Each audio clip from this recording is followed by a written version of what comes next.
How was life growing up for you as a young adult in Chesapeake, 757 area of things? It was a good childhood. Like, it was basically like kind of living in the middle of nowhere, where you see farms, you see people riding their horses down the road. I mean, it's built up a lot since then, but it was always kind of like I would be sitting in there waiting for somebody to come over, waiting for someone to come see me. And then when I was reading the Bible, like, I kind of identified with that, with Jacob going to the well and meeting Rachel there, because it was kind of like a country lifestyle. And I'll just kind of picture it like, so eventually somebody's going to come here while I'm out working in the yard, and like we're going to, be in love like Jacob and Rachel. There's nothing wrong with that at all, but love stories from the Bible always works. And things, so that's something that's very positive. So church was played a big part in your life growing up. Well, I mean, not really. In some ways, it was. I identified more with actually what was written in the Word than what was actually going on within the building. Awesome. Yes. So, what other things do you do? I see you're an author, and we're going to definitely get into that. But what's some other things you do around the Chesapeake area and so forth? Well, I'm a composer and I am a filmmaker. Awesome.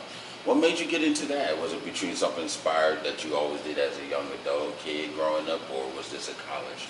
It was, I wrote a lot and I just visualized stories a lot of the times, and I just started picking it up because I was influenced by stuff like Star Wars, Indiana Jones. And so you like stories, but with action and a lot of drama. Yes. and other things going into it. Yeah, definitely. Okay, so no problem. So your next film, I get to star in it? Yes. Okay, no problem. All right, no problem. I get to be the love interest? Of course. Okay, I just want to say, I want a good scene.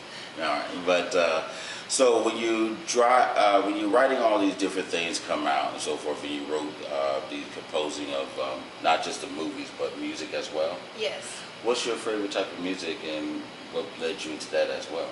I would say film scores, because it was kind of like I could identify with it, because you have like John Williams with Star Wars, you have James Horner with Braveheart and all that other stuff, and it was like music separately could inspire the stuff I was writing, as well as just enhance the film that I was watching. So that's one thing I've always talked about. I say we don't have now.